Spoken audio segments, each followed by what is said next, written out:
Hi, everyone. Thanks for joining us. Some of you might have got a little extra preview up in front, but real happy to be here. Real happy to be here from very cold, very snowy, long winter Minnesota. We're happy to do this little webinar today. Peter pretty much covered it. I had some slides ready, but I think he covered it. Those are some details on me. That's me on the left, by the way. That's one of my partners in the MediaMotion ball, Steve Griffiths, based in Sydney on the right. But some little specs about me. The main thing I want to talk about is the next MediaMotion ball is coming up. If you are watching this before April 7th of 2014, we are going to have our 17th annual MediaMotion Ball event, which is an event for pretty much anyone in the production industry. It's a banquet and a community celebration. It happens in Vegas during the NAB show. It's always on Monday night, and it is at the Monte Carlo. So yes, as Peter mentioned, we are going to be giving away some prizes today. And I just wanted to mention also that ways to get a hold of me are on my Twitter handle, Carey D, at Carey D, and also that I am known to frequent the IMUG list, a community that really founded the MediaMotion Ball, and you can get on that email list. A lot of you know how to do web forums. This is an email-based communications medium with quite a few members, and we talk about production and plugins and After Effects and all kinds of things. Cameras, you name it. Anything related to production we discuss in that forum. So, without further ado, I want to get into the meat of the matter, which is today's webinar, during which we're going to learn how to create this logo in fully animated form. Now, I know due to the limitations of streaming a webinar with a screencast, you're seeing a pretty low frame rate right now. So if you wanted to see this animation at full frame rate, you could pop over to MediaMotionBall.com, where if you scroll down the home page, you can see there's a video right here. And it's only a couple minutes long, but it talks about the MediaMotion Ball, and there are two instances of this animation, one near the front and one at the tail, slight modifications of the animation that we are going to build together today. So let's get back into After Effects here and talk about this animation. Now, I wanted to do this animation to basically promote the MediaMotion Ball. And my inspiration for this animation, well, it started with an earlier animation several years ago. My good friend Angie Taylor had created an animation for the MediaMotion Ball logo that it was time for a refresh. Angie's design was fantastic, but it also involved spraying a lot of logos out, and I wanted to be uniquely derivative of that and take it in another direction, and that's exactly what we're doing right now. So I built this animation almost entirely, really, with one exception, with BCC plugins, and I can talk a little bit about that. But one of the things that I also used was some vector art I created in Adobe Illustrator, which I'll talk about. But first of all, more on the inspiration of this animation. Well, our event happens in Las Vegas, which is kind of known to be fairly glitzy and fairly garish. I work in the corporate video world, and believe me, the graphics I create for corporate videos look absolutely nothing like this. This is kind of a chance to pull out all the stops and do something pretty crazy. But so we're thinking inspiration is Vegas lights, strip at night. Also, something unique to those who have frequented Las Vegas, especially convention ballrooms. I'm going to say this animation was inspired by Las Vegas carpeting. If you ever notice the carpet in Vegas, especially late at night stumbling back to your room, it's so decorative and so unique to that city, it almost looks like it's moving. So I actually took it a step further and made it move. So I knew that I wanted, when I created this animation, I knew that I wanted particle-generated instances of the MMB portion of the logo, the bug of the logo, to be spraying out, and I wanted a lot of glows. So I knew I was going to have to, and I knew I wanted the main type to be in black. So I knew I was going to have to create a bright background to sort of offset that with contrast. But I also knew I wanted to stick with vector based extrusions. So I'm going to pop over to Adobe Illustrator real quick here and just show you. Here is the animation, or not the animation, but the base of all the graphic work in the project. And it's just our standard MediaMotion ball logo, which was actually created by our team member Chris Rogers. And it's vector art. Why do I love vector art? Well, for the same reason a lot of designers love vector art, because it scales infinitely. I can zoom in to, you know, thousands of %, like just lasso this area here, and bam, as you can see, that text and those curves are perfectly razor sharp, clear. There's no pixelation whatsoever. And as I zoom out to 100% on the logo, you can see that it just holds. And vector art is wonderfully supported in After Effects and also the Boris plugins, which can extrude it and make it into 3D geometry. But I knew that I needed to take this logo and make it into a few separate pieces and elements so I could break it down and animate it. And the first thing I wanted was just the bug of the logo, separating the logo type and just pulling apart the bug. So I took that, separated that off, and saved it out as an Illustrator file. Then I knew that I wanted to animate the ring of the logo separately, so I took that and put it into its own Illustrator file, aptly named ring. And then I knew I wanted the MMB portion of the logo as a separately animatable element, so I broke that out. And finally, I broke the type out, all as separate files in Illustrator. So that was my prep. That was the extent of it. So we can go back to After Effects, and I'm going to kind of break today's webinar into building of the background elements, and then we'll take some Q&A and we'll come back and talk about the building of the foreground elements. So what we need to do to start building this logo is to simply start a new comp. And real quickly on that, I want to point out that I'm working in 32-bit per channel compositing mode here. After Effects lets you work in 8, 16, or 32-bit. And a real tip for you, if you didn't know already, is when you're wanting to do lots of compounded, additive, glowy effects like you see up in this comp window here, there's a whole lot of advantage to working in 32-bit per channel. For example, if I were to just toggle this project over to 8-bit, watch what happens in the comp window. You see this pinky, hazy, kind of strange color that's coming in here. And now if I undo that and toggle back and forth, you can see all these wonderful overbrights and oversaturated colors and composite modes that happen in 32-bit. Those are not possible in 8-bit or 16-bit compositing modes. It just sort of blows out and clips. And that doesn't mean just because you're compositing in 32-bit mode that you have to render to some 32-bit codec or anything. You can render to your standard 8-bit or 10-bit ProRes or DNX type codecs for your output, but while you're building stuff in After Effects and compositing these layers that you want to glow and add on top of each other, it really, really helps to be in 32-bit mode. So, having covered those bases, let's hit the New Comp button and let's create a new comp. And let's call it Background Comp. I should note that I'm working at a resolution of 1920 by 1080 square pixels at a frame rate of 23.976. Background color is black in the comp, but as you see, I'm going to create a black solid back there anyway. So the first thing we're going to do, now that we're in the new comp, is we're going to go to Layer, New, Solid. And if it's not already, I'd like you to make it comp size.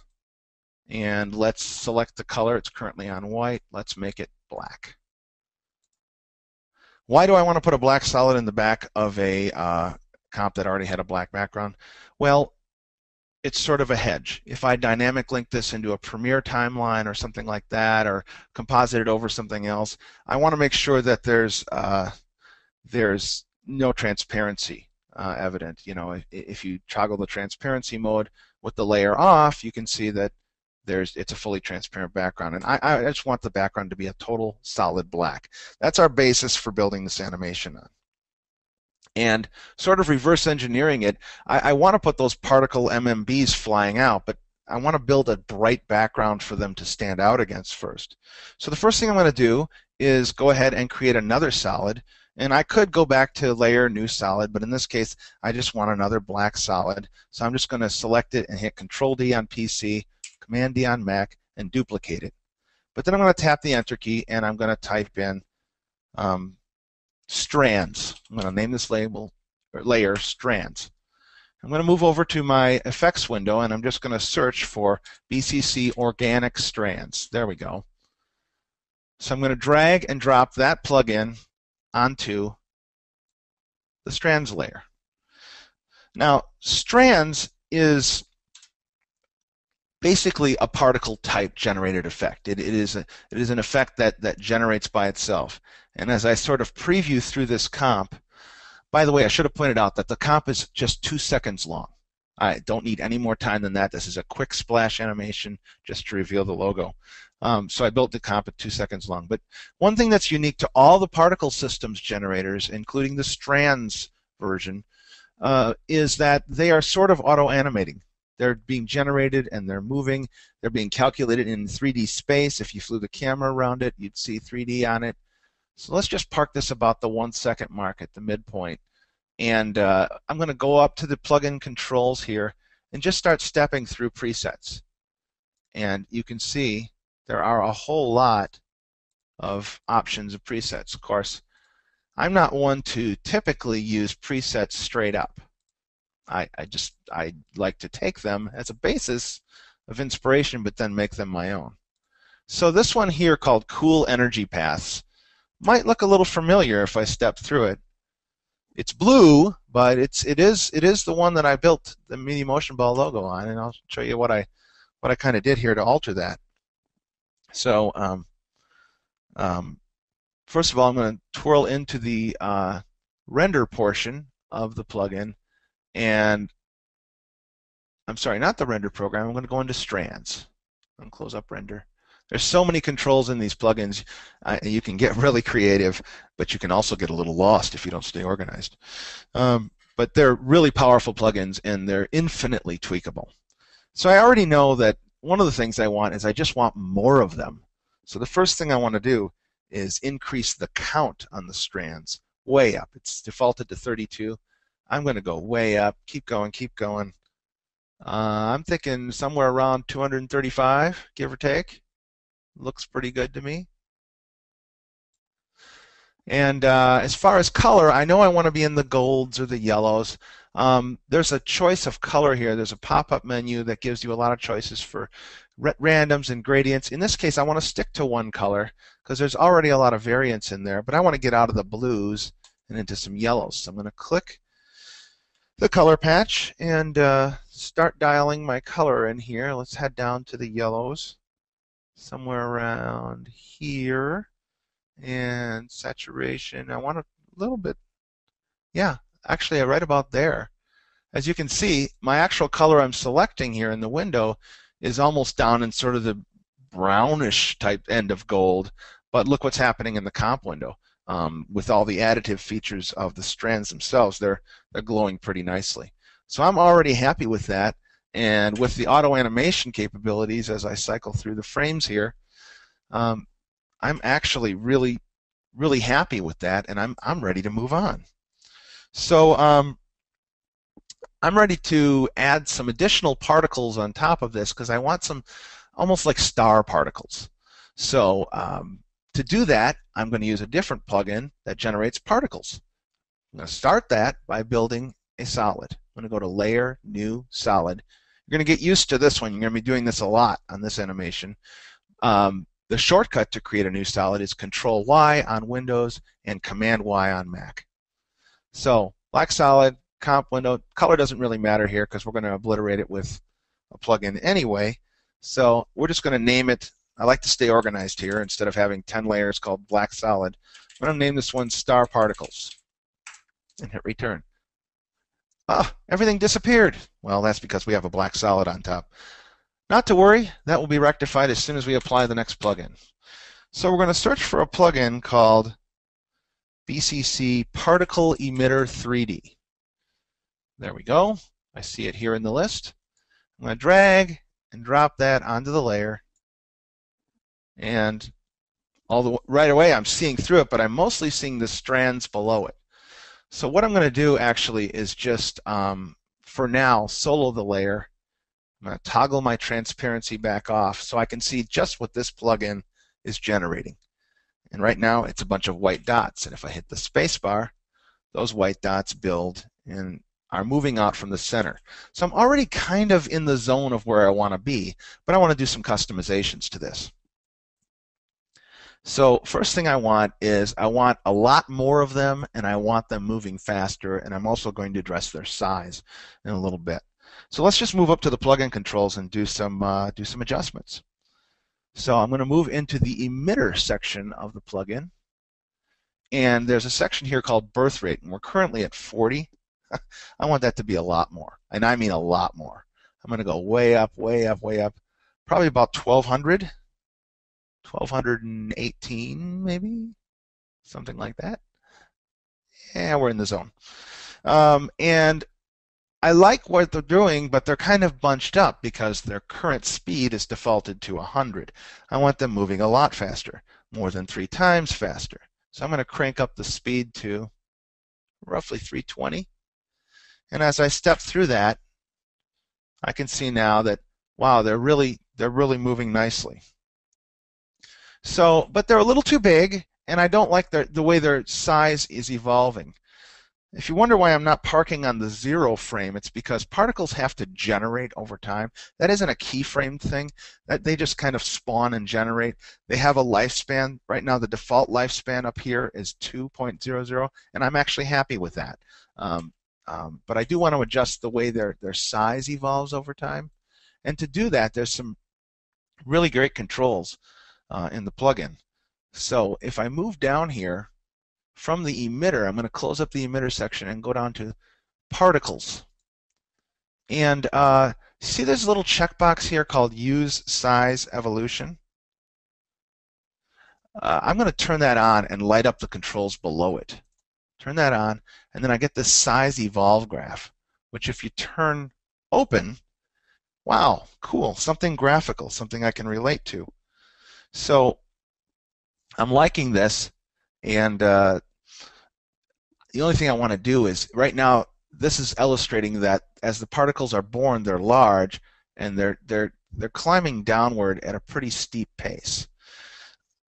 I would like it to be a little more even than that. So I can actually just click and drag and draw in this window. I'm going to start kind of medium, get a little bit bigger, and then gradually go down. Something like that. You see how it updated in the comp window there? Well, that's they've already gotten, their size has come down relative to where I've started and drawn this graph in this window. But I should point out that to fine-tune that, you can interact with the size scrubber right up above here and adjust downward or upward and end up tweaking the size. I like it pretty much right there. I ended up at 27 with this graph, but if I were to redraw this graph a little differently, the height by which I draw in this graph interacts with the size control, is the message I want to get out here. So basically you're seasoning to taste here. So color, I definitely want more color than just the white default here. So color mode is current color, but just like the other Strands plugin, there's a lot of choices under this menu. And the one I'm going to go for here is the one called Gradient Random. That distributes a range of colors, but if you twirl this down, you can see that you can adjust and select a lot of colors here, 6 colors in fact, for the colors that you want. Now I'm going to unsolo this layer for the next steps, but so you can see how they're compositing on top of those gold strands. I definitely don't want to be in these reds and oranges, but if you look across this spectrum graph here, I do like the overall distribution of those colors. I just want them to be different. So rather than go in and individually eyedropper a whole bunch of colors, an easier way and an alternative way to get there is to just grab this hue slider and drag it to adjust the colors in the window. And as you can see, as I move through here, the colors are updating in the comp window as sort of an offset to this gradient. Now I decided I wanted to land somewhere about 32 degrees to the right. And if you look, as I release the mouse, the gradient graph above will update with the current colors. The colors that are selected aren't changed, we're just offsetting the hue. And the only other thing I would do here, well, a couple things I want to do here, is change my layer blend mode back here in the comp window to add. That's a beautiful blend mode that'll pick up colors below it, and wow, already we're picking up whatever we're composited over, and we're getting a nice range of colors. And the only thing that add won't do is any pixels that are sort of black are just going to go away. They're not going to add anything. So the black at the end of this gradient up here can kind of be compressed out. Now I could go in and select another color here, but another way to do that is to just grab the black point, control here, and currently it's at 0. And if I just drag it into negative territory, I'm basically eliminating the black portion of the gradient, which will have the effect of overall brightening the particles that remain. So I'm going to put it down about -37 there. You see how the gradient updated? There's no more black on the left side. And if you look in the comp window, as I step through a few frames, we're getting some really nice, well-blended, beautiful ranges of golds, a few greens, some whites, really nice colors, really nice things happening there. So I'm pretty happy with that, and I'm ready to move on to adding the MMB logo over the top of that. Now I know I want it spraying out from the center, and I actually can use the same plugin I just used to make these stars to do that. But as you guessed, we're going to need another solid. So let's go Layer, New Solid, or hey, let's use a keyboard shortcut. I'm on a PC here, so I'm going to Control Y. If you're on a Mac, you can Command Y. And let's call this one MMB Logo Particles. It's already comp size, and I don't care about the color black. It's not going to matter. I'm going to grab the same effect again, Particle Emitter 3D, and drag and drop it onto the layer. Now, if I solo that layer, it's initially gone back to those default white particles coming out, but we're going to change that real quick here. In my project, I've already loaded the Illustrator file of the MMB logo bug. That's just the circle with the MMB in it, that variation that I prepped in Illustrator. So back in the plugin controls, I'm going to hit E on the layer to expose the effects and go into the plugin controls. And I'm going to go into the particles. Right now it's just defaulting to a round particle. And there's a choice here for particle shape to come from image collection, but I can change this to something called host image layers. But before I can do that effectively, I'm going to have to get the MMB logo into the comp. So I'm going to drag this down, and for now I'll just throw it on top. You can see there's the logo, and I don't actually want it to be visible in this form as a direct AE layer. I just want to get it into the comp so that the plugin can reference it. So I'm going to drag it down below the black solid, and I wouldn't have to, but I'm actually going to turn the layer off. So there it sits down there, not bothering anyone, not visible, but now the plugin can see it. So I'm going to go back to Particle Emitter 3D controls, and I'm going to change this particle shape to host image layers. Already you can see something updating in the comp window. It's just got a default, it hasn't been assigned to a layer yet. So if you scroll down about halfway here, you'll see image layer, and you can pick one of your comp image layers. I'm going to pick that one at the bottom, MMB logo bug. Bam! Ta-da! We've got logo particles. But I already have a couple of issues going on here that I need to address. One is that they're too small, and the other one is that they're tumbling. And the third is actually that they're black, and I want them to be glowy yellow oranges. But let's, one thing at a time, let's move up back to the size, which is defaulted to 30, and let's just crank that up a little bit. How about maybe 80? Sure, 80 looks good. And to deal with the tumbling factor, not many companies in MediaMotion Ball, even though we're volunteer and nonprofit, we don't take kindly to our logos being tilted in design. So I'm going to go ahead and get rid of the tilting random logos. So to do that, I'm going to close up some sections here so we can see where we're going. There's a section called Transform Particle. I'm going to twirl that down, and the very first thing under that is Randomize Orientation. It's defaulted to 180. I'm going to change it to 0. Just key in a 0. And there we go. Our logos are no longer tilting. So happy with that, but I want to go back to my emitter now and make some more tweaks. I'm going to twirl the emitter section back open. And I want the birth rate to be higher because this is a fast kind of composition. So I'm going to go ahead and crank up. A little more, a little more, a little more. About 98 is where I'm going to land. I'm liking that. So I've added more to the birth rate, but I can also control a number of things here. Emitter shape. Right now it's all coming out of a single point. I'm going to want that to spread out a little more. I'm going to choose sphere. So now the logos are being generated from an area of a sphere in 3D. But I'm not done yet. I want to change their direction. Currently, and it's going to be hard to show this with the frame rate of the webinar, but if I step through this frame by frame, you'll see that the logo direction currently is fairly random. They're kind of scrubbing all over the place and wiggling and things. I don't like that. I just want everything to burst out from the center. So I'm going to change direction to self-explanatory, outward. And by changing it to outward, they're directly emanating out from their point of origination to the outer bits of the frame and going off screen. But I'm not done there, because I want them to be faster yet. And one way to get there is to change the acceleration type, which is currently on none, or more accurately, constant in this. And I'm going to change that acceleration type to explosive. Ooh, I like the sound of that, explosive.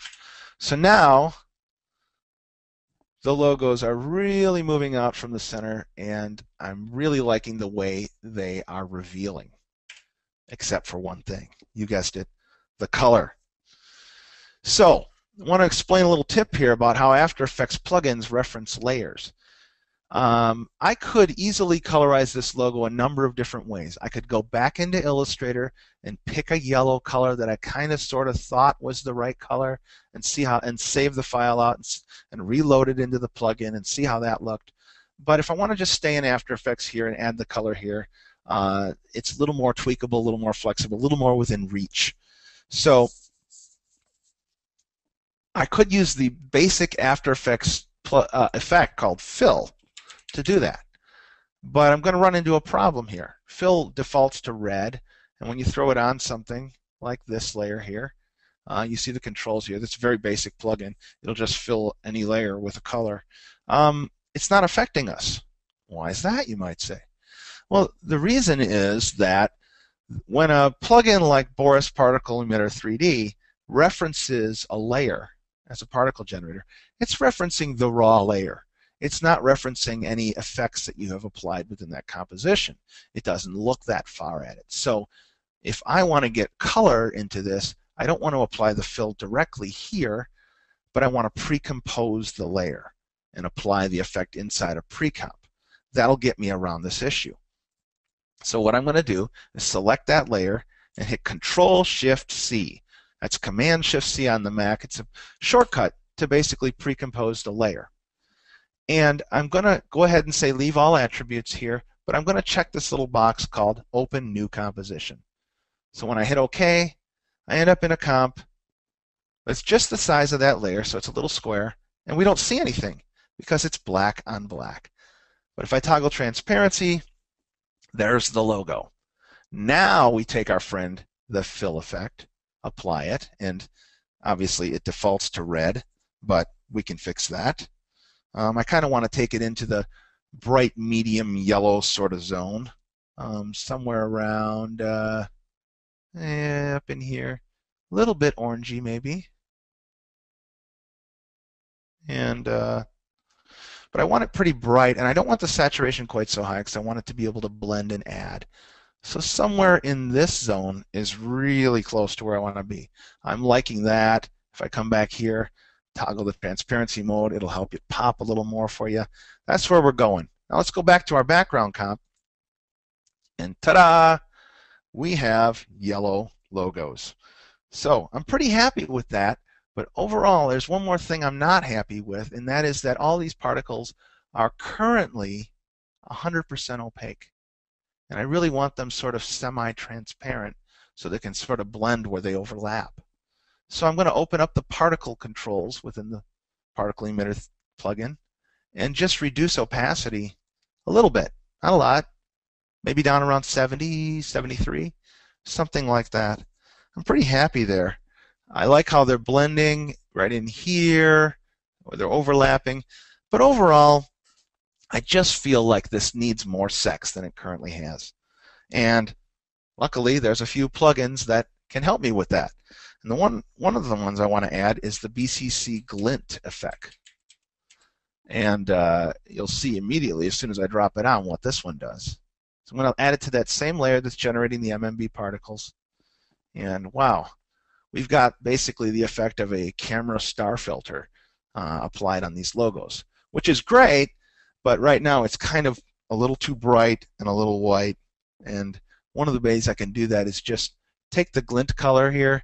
And this time, instead of keying in a value, I'm going to go ahead and sort of eyedropper it and find one of the darker, orangier points of the strand background and just eyedropper that. And it just sort of knocks it down a little bit. In fact, I can go into the color, and now that I know the right color I'm in, I'm just going to go ahead and bring the brightness of that color even a little lower, down into this sort of zone, and let the comp window update. And I'm really happy with that. I'm really happy with that. But there's one more thing I want to do, and I just want to sort of fill in this background even more and make it really just full of color, and one awesome way to do that is with glows. I love glows. I never met a glow I didn't love. And the Continuum collection really doesn't disappoint. There's one particular glow called Colorize Glow. That's going to come in real handy here. There it is, Colorize Glow. Let's drag and drop that on top of all these other effects. And wow, well, I'm liking the colors it's making, but I kind of want to spread that blur out a little bit more because it's kind of blowing everything away. So I'm actually going to stay with the default colors on this, but I'm just going to spread that blur amount out from the default of 5 to somewhere up about 48. Wow. Now we're getting somewhere. We've got a beautiful background that started with a black solid, and we're dynamically generating all this media synthetically into a beautiful full background that's going to be an excellent basis for predominantly black type. So the background's done. Before I move on to the next section where we start building the logos in 3D, I want to just stop here and see if there's any Q&A that wants to happen.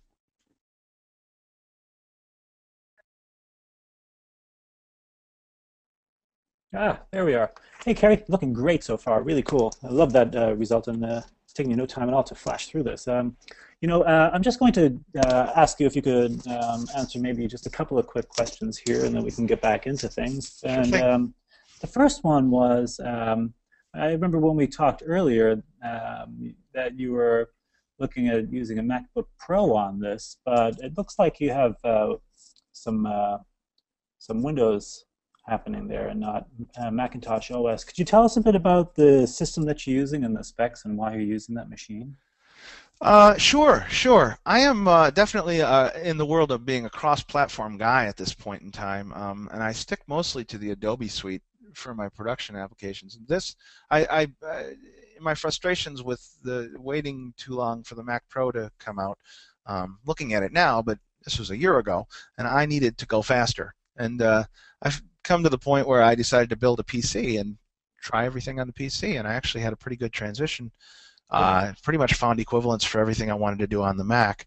But I'm at the point now where I prefer to use Mac for mobile and laptop stuff and PC for workstation. This is a workstation I built myself. It's got 64 gigs of RAM. Wow. It's running an i7 6-core processor, the 3930K, and it runs dual GTX 680s for graphics cards. And I've done other optimizations like an internal RAID 0 and also a dedicated SSD for After Effects' cache. So it's a pretty high performance machine. I'm really happy with it. Sounds like a race car. Fantastic. Wow. Well, speaking of performance, can you tell us a little bit about how these effects feel on your system when you're working offline?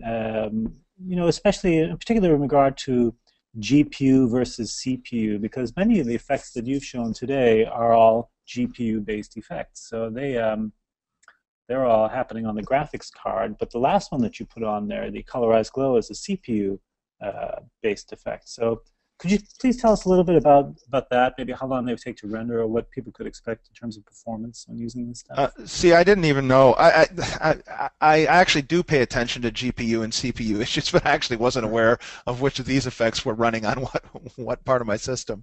But I definitely, you know, for several years now, the video universe has sort of realized the power of certain things to be accelerated by GPU, and if you're running After Effects itself as a base application, to this day, is pretty much a CPU-driven thing. There are certain things like 3D extrusions and other native things that are heavily dependent on CUDA cores or graphics card performance, but not to the extent that, say, for example, Adobe Premiere leverages GPU acceleration. But the great thing is that within After Effects, plugin developers can accelerate their effects to use GPU, whether that's through CUDA on NVIDIA or OpenCL type accelerations for really all graphics cards.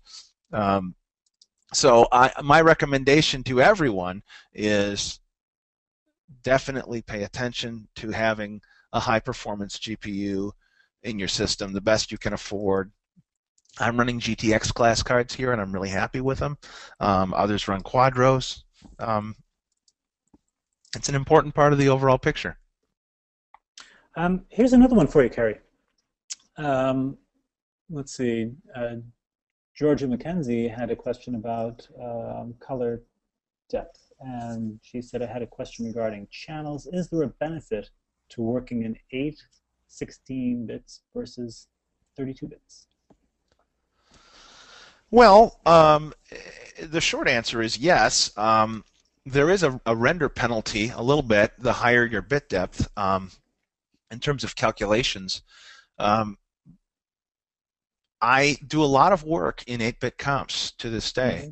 It just so happens that for this particular type of look, it's really not achievable with these really additive glows and beautiful compositing looks with these overbrights. It's really not possible without going to 32-bit composition mode. So it's all the hot colors that you're having to deal with and the out-of-range values that are processed and float, or 32-bit, which would be clipped or changed as we That's saw in the correct, because there's a lot of calculations happening to produce the result you see in the comp window right now. As layer by layer are calculated, if those were all rounded off to 8-bit color before they got added to the next layer, to the next layer, to the next layer, you have this rounding or truncation errors where overbrights just start to get lost, as opposed to continuing to add on each other. So these really beautiful glow effects like this they require 32-bit calculation. You know, two things quickly before we jump back in. Let's see. One was from Tim Knapp, who asked, could we see what it looks like as 8-bit as a means of comparison? Is there any chance you could toggle between 8, 16, and 32? Sure, sure, absolutely. Okay, I'm going to click the button down here that says 32-bit, and go ahead and send us right down to 8. And watch the comp window update. There we go. Yep, there, I think it's updated now in the webinar. Yep, there's all that pink. And now I'm going to go to 16-bit. This will be interesting because I haven't actually looked at it in 16.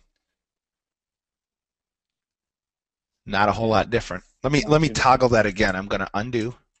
That's 8. and I'm going to redo. That's 16.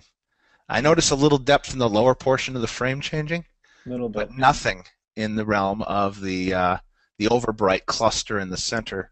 Mm-hmm. So if I undo twice back to 32-bit, you'll see there we're back. Yep, beauteous, beauteous. Finally, let's see. Tim Dunnigan had asked if it was possible to do this in. He specifically asked about Sony Vegas Pro 12, but I could broaden that question and say, is it possible to achieve an effect similar to what you have produced here in After Effects in other hosts?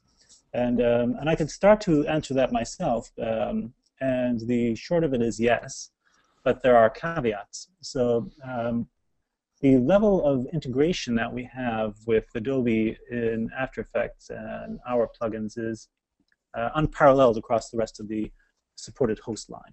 So we have very deep integration with Adobe After Effects in terms of camera systems and lighting systems, which are native to the host. We haven't seen any of that in this particular setup, but moving forward, as Carey continues to build, he's going to show some camera and lights integrated into the plugins, and these are obviously not available in NLE hosts such as Avid Media Composer or Sony Vegas Pro. So there are some things that you're going to be able to do in those hosts, and there are some things which you're not going to be able to do as easily. And when I say there are caveats, this is what I mean. But to accommodate users in these hosts, a lot of these filters, these 3D filters, have built-in 3D cameras and lights that come with the plugin. So you could achieve the result. It'll just be a little bit more work to make it happen, and a little bit less well integrated with the host. But without further ado, I think we should maybe, it's a quarter of two, maybe jump back in and let you continue with your lovely presentation here, Carey. Great. Okay. Well, let's continue. The next thing I want to do is start building the logo atop this background. And I'm actually going to, for purposes of clarity, sort of do that in another comp. So one of the easiest ways to get there is actually just to take from the project window the background comp and just drag it down to the new comp button. The new comp will inherit all of its specs and settings that way. And there it is now as a pre-comp within this comp. The only thing I want to do is I'm going to go ahead and change the name of it to main animation. And so I'm going to park at about the 1 second mark again, and so we can kind of see what we're doing. And the first thing I want to do is, if you remember back in Illustrator, I had separated the logo elements into separate components, and I want to start to build those as extruded 3D layers. But to do that, we're going to need some more solids. So let's remember our keyboard shortcut, Control-Y or Command-Y, and we're going to call the first one, we'll call it ring. And we're going to extrude the ring on this layer. And we've got our black solid currently, but I'm going to go ahead and search for the plugin called BCC Extruded EPS. There it is. Drag and drop. So, a little bit different situation here. We're getting a message that says no external media file has been selected. Please use the external media file button to choose an external source. So this is a plugin that definitely relies on an external EPS or Illustrator file. If you come over here, there's a little load button here on the external file, and we'll just go ahead and navigate out to our drive where I have the ring. And it's a little hard to see right now, but that's actually a 3D extruded ring based on the Illustrator file. If I twirl open the transformations section of the plugin and sort of maybe rotate the Y a little bit and let the comp window update, you'll see that, yes, there's some depth happening there. So, but it's really not going to look great until we start to apply some textures. So let's get going on that even before I start playing around with the extrusion itself and the depth and the bevels and things like that. So right here in the material section, we can first choose material count. Right now, by default, we're on same material on all sides, and in fact, it doesn't have any material assigned, so it's just picking up the black of the original EPS file, which I actually am just going to leave alone for the face of the type, but I want to color the sides and the bevels. So I'm going to choose the option here, number 3, that's called front/back. That means they inherit the same material. And then, of course, bevel and side controls. Select that, and then go ahead and see these controls light up here. And I'm going to choose well, let's do the side material first. Let's twirl that open. And Boris provides a lot of textures already, so I could use my own, but I found something that worked great here. I'm going to go ahead and pop up side texture file and choose metallic aluminum brush. Okay, so now we can see better what's happening in the 3D extrusion because we've got this aluminum brush texture happening on the sides. But also we want to adjust the bevels. So I'm going to twirl up the side material, come down here and select bevel material. And for that, I actually want to pick up some nice extra shiny bits. So I'm going to choose chrome. Metallic chrome. So I'm going to close that up. I don't have the extrusions looking exactly like I want them to. I'm going to go ahead and unrotate back to 0 now that we have this, our logo. And I'm going to temporarily zoom the comp window in to 100% to show this a little bit better, what we're working on next. So as that refreshes for you all, I know that I want the bevels to be really skinny, like very noticeable. And I also don't want the extrusion quite so big. So I'm going to open up the extrusion section and bring the extrusion depth down. I'm going to be ending up around 1.3 from the default to 5. And my bevel style being straight, I like, but right now the bevel I'm on is 0.6. I want to bring it way down to probably about 0.1.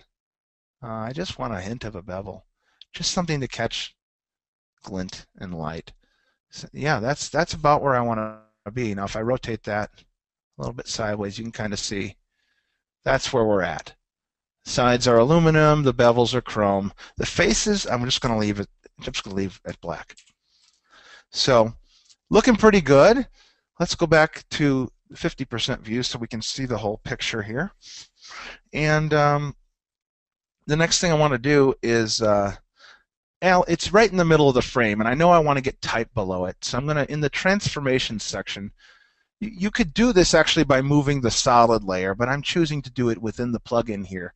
I'm just going to move it up in the frame.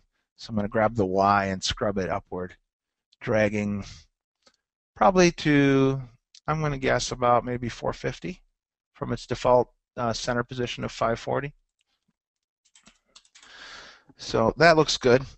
And I actually want this to rotate and reveal. Now we're at 2-second total animation time here.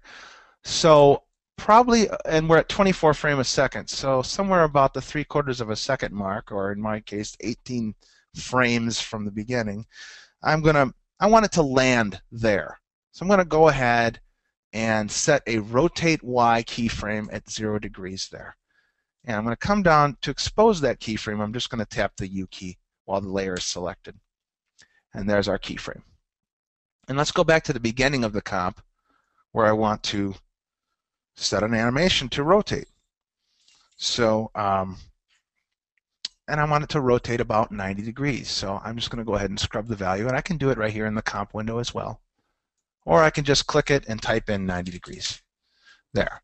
It's now on its side, and if I step through frame by frame, we can see that it's rotating 90 degrees. And when it lands facing the camera, even though we haven't created a camera, there is an active camera by default in After Effects. And I like it there. The only thing I want to do is I want it, instead of linear keyframes, I want this landing keyframe to be eased in. so we can ease into that keyframe and have a little bit of a gradual soft landing as the animation happens. So it's pretty simple animation, just a 90-degree rotate. But as you'll see, with everything else going on here, that's enough. We don't. One thing's the tendency might be to overdo each individual component animation, and when you add up all the layers and what they're all doing, it turns into yuck. So tasteful, elegant, 90-degree rotate. Now, the other portion of this is the MMB portion of this logo bug that I want to basically display with pretty much all the same settings I just spent time dialing in. So a really easy way to do that is just to duplicate the layer and swap out the source. So that's what we're going to do. I'm going to select the ring layer, hit Control-D to duplicate it, or Command-D on the Mac, and I'm going to hit Return and type in MMB, just to identify the layer as representing that. And then up in the plugin controls, instead of where we're currently loading ring.ai, we're going to load MMB.ai and select that. And the only thing I want to do is in stack order, I want the ring above the MMB. But if I scrub through this, you'll see that they are rotating together as soon as the contrast there. But I don't want them rotating on the same direction. I want to switch it up. So I'm going to hit the U key on the layer to expose the keyframes. And instead of rotating from a position of positive 90, I'm going to go ahead and make it a negative 90 rotate. And step through the animation. And now the ring is rotating one way, while the MMB is rotating the other way. I'm liking that, but I'd like it better if the logo type was below it. So let's move into doing the type layer. So we can actually start once again by duplicating a layer with these settings to do the type, to save time. So I'm going to go ahead and duplicate it. I'm going to change the layer to media, the name of the layer, MediaMotion ball type. And there it is. I'm going to expose the plugin and go into it. And I'm going to go ahead and load from what was ring.ai to, I'm just going to jump out here because I have a couple of versions here. Here we go. I'm going to load this one. I prepared this specially to show an example here, this version of the type. So there it is, loaded in the comp window. And I obviously need to move it down, which I can do quickly, but there's a couple other issues I want to talk about here. So I'm going to just lower it down here in the transformations position part of it. So it's a little too small, and I can go ahead and grab the master scale property and bring that up in size. But I think you can see there's actually a couple of issues going on here with this. I'm going to go ahead and zoom the comp window to 100 so you can see even closer. There are some problems with this logo. It's kind of chunky. The O's are filled in. What's going on here? Well, a couple of things. First thing is polygon count is low. It was fine for the rings and things, but it's going to need to be higher for this. So up in the render section of the plugin, I'm going to twirl that down. Polygon count defaults, for performance reasons, at 12. I'm going to crank that up, way up, not crazy, maybe about 60. And okay, now it's rendering the type nice and smooth, but I still have an issue here, and that is that these O's are rendering closed. And this is a problem I think a lot of folks who do extrusion plugin work run into. And the good news is there's a simple workaround, and that is that the source file, in this case the Illustrator file, sometimes doesn't, it's at a small enough scale where it doesn't have enough contour data to feed the Boris extrusion plugin to deal with those kind of issues, and the plugin tends to extrude that. The fix is to go back and just scale up your source media before you bring it in. So I actually popped over to Illustrator, and took this type layer and selected all the outlines and increased it by double, 200%. And I saved that version out and prepped it ahead of time to show this example.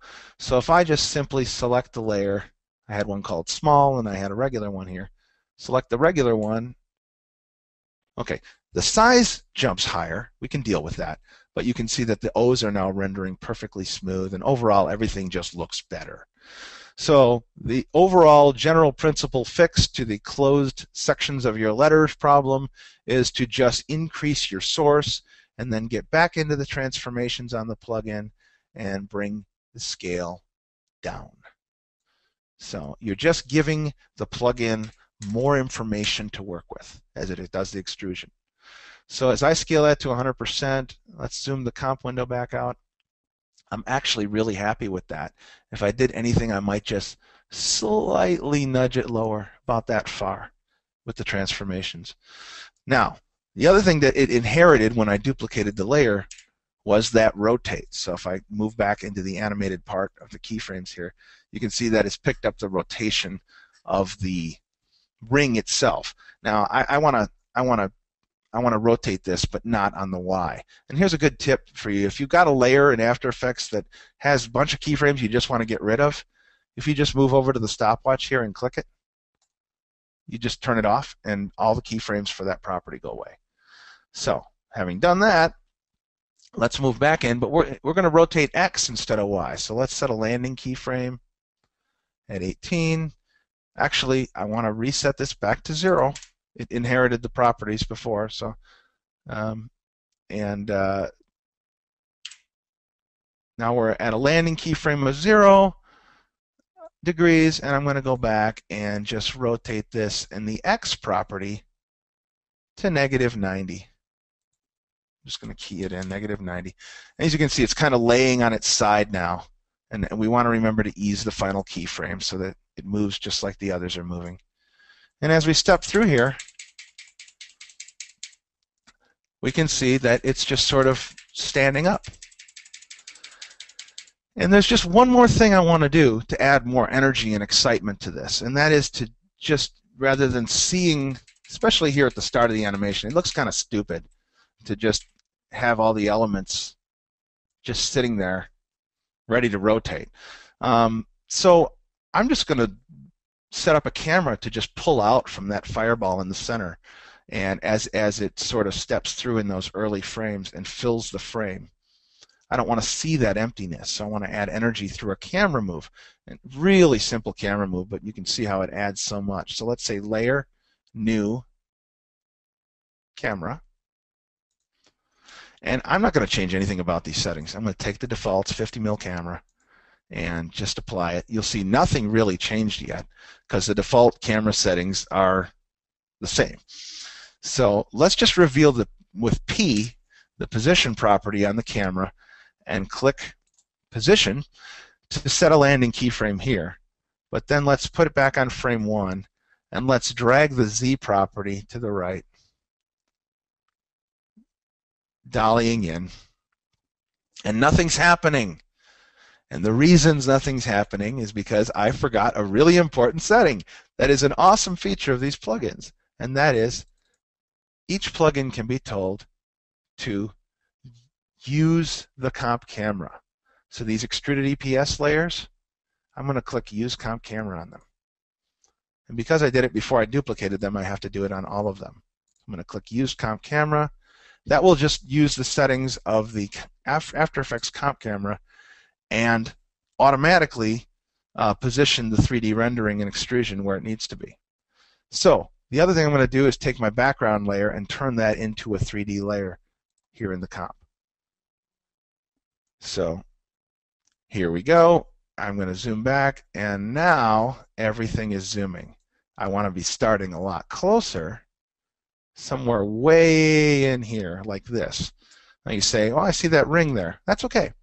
This thing's going to be moving so fast, I'm going to ease the keyframe landing, and by the time this plays in real time, it's going to cut in to the final video, and it's just going to reveal. It's going to be great. So as I step through this here, frame by frame, so the webinar can keep up with me, you'll see that the logo is revealing, it's rotating, we're zooming back, and everything is moving in 3D space, and we love it, with one exception. Motion blur would be better. Everything's better with motion blur. So all these extrusion plugins will respect the After Effects motion blur settings. So let's go ahead and here's another little click trick for you. Click the motion blur button or any of these settings on all your layers and just drag down the stack. Turn it on for every layer and then turn on the master motion blur, and we can see that we have motion blur on the text as it reveals, and in all the layers actually. So it's a really nice effect, and the logos, the feature, the animation is basically done now. Peter, do I have time to show the extruded text plugin, or do we need to wrap? Sure. I think that, I say let's go for it, Carey. Okay. Bonus time. Everything I've shown so far is extruding EPS or Illustrator external files into After Effects layers through the use of the Extruded EPS plugin. But it also comes with another feature to do text directly within After Effects. And it's kind of a nice feature because sometimes you just want some 3D text. So you guessed it, we're going to need a new solid for this. If you look at the MediaMotion Ball video on our website, you'll notice that the end logo is slightly different from the main logo in that I added our tagline. So I'm going to make a new solid called tagline and go ahead and apply the extruded text to this layer. And you'll notice right away a text dialog pops up. And you can just simply type your text. Now remember the thing I told you about EPS files being too small? That also applies to text layers. Sometimes if your font size is too small, you might get the closed-in character look. So experiment with that. Increase your stuff to a font size that you need. You can scale it back down in the plugin, the other plugin settings. But the source for that extrusion is this text layer. So I'm going to go ahead and type the MediaMotion Ball tagline, which is hang with cool production people, which is exactly what you do at the MediaMotion Ball. It's a blast. And I'm using our font, Bauhaus 93, here, and I'll just hit apply. Now, it comes in with default settings, but pretty much all the same material controls that you saw me do on the EPS layer are available. But I've created, to save time, a global preset that I've saved those settings, and I just applied it there to get the same bevels and the same extrusion and everything. And the only thing that I feel like I still need to change here is the overall size of it. It's a little larger than I want. So I'm going to go into transformations, grab the master scale, and bring it down about there. So another way to get great looking 3D extruded text, if I turn on the comp camera and turn on motion blur on the layer, you'll see that it's moving in 3D space. It doesn't have a rotate on it, but the way it reveals at the bottom of the frame, I don't feel like it needs to. As we step through here in the animation, fantastic. And just another quick, easy way to just literally just type your 3D text right in After Effects. I didn't have to go to Illustrator in that case. So another way to do it. Okay, that was fantastic, Carey. Thank you so much. Really great. And I hope everybody learned a lot from that. And if you can stay online there, we're going to talk about a couple of things in a few moments. First thing, though, we're going to let Matt Caravella from sales have a few words, and then we're going to announce the raffle winners and go over the last couple of questions that we had. So, Matt, would you like to chime in there? Sure would. How's it going, everybody? I hope you enjoyed Carey's discussion today on BCC 9 for Adobe. We are going to run a special for those of you that are currently viewing and registered for the webinar. we're going to give you 10% off of new or upgraded copies of Boris Continuum 9 for Adobe. I'm sorry, Boris Continuum 8 for Adobe, now through March 7th. So anytime between now and March 7th, you can either give us a call here, shoot us an email, or go right to our web store and use the secret code for your 10% off. That secret code is MediaMotion. That's all one word, and I'll spell that out for you. It's MEDIAMOTION.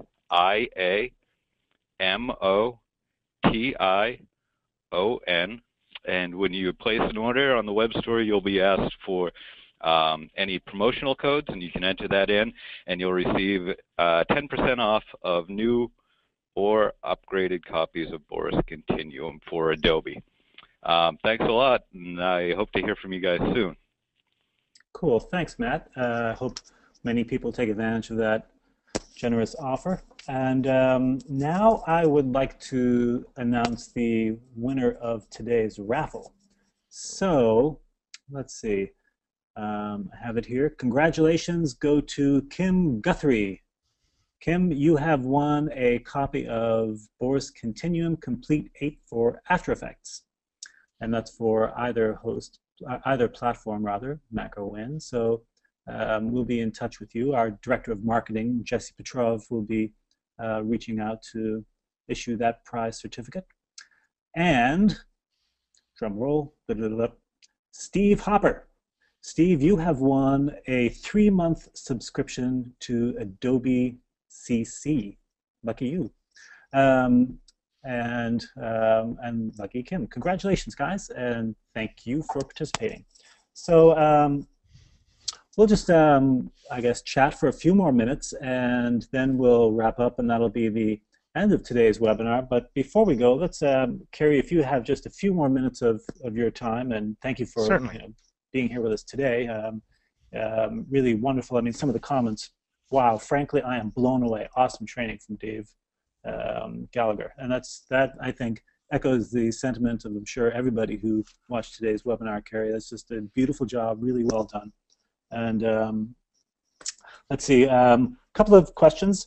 What version of Illustrator EPS do you save out for use in these plugins? Do you use Adobe CC, or are you using an older legacy Adobe version? Yeah, I'm on the cloud, so I've kind of started to lose track of versions. They push updates so often. I'm on whatever the latest is. Yeah. Yeah. So you're using. And I was just saving right out of it. In the case of the type, just as an experiment, I did choose to save it out as an EPS, but really the other ones were just straight .ai files. Like the bug and the ring and the MMB.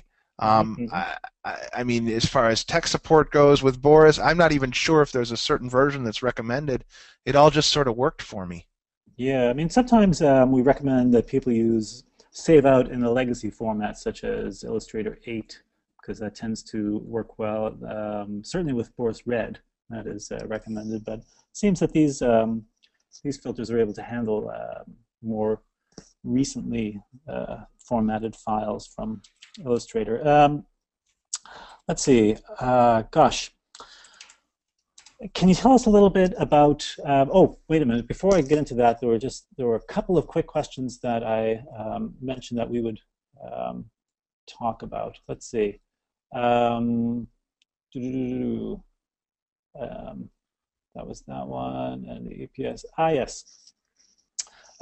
Joe Tarina asked, is there a way that you can tell if you're within broadcast legal on that? And I had suggested using the BCC Video Scopes filter on top of everything to monitor. Absolutely. And it's quick, easy to use, and it's a live readout of every line in the frame, and also BCC Save Colors to pull everything back down into broadcast legal. Are there any other tips that you might offer?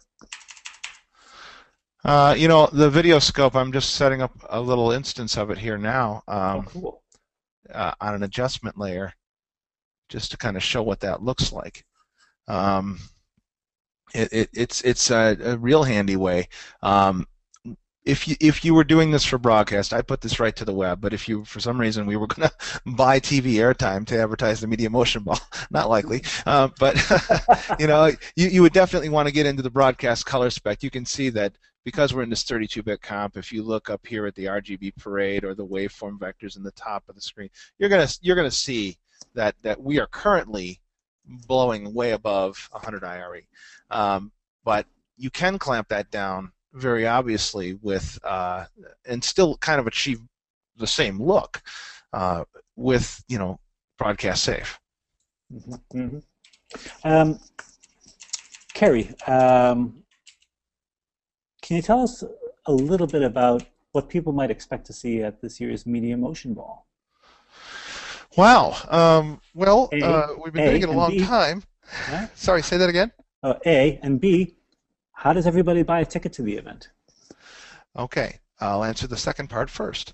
MediaMotionBall.com. Tickets are currently available as of this live stream.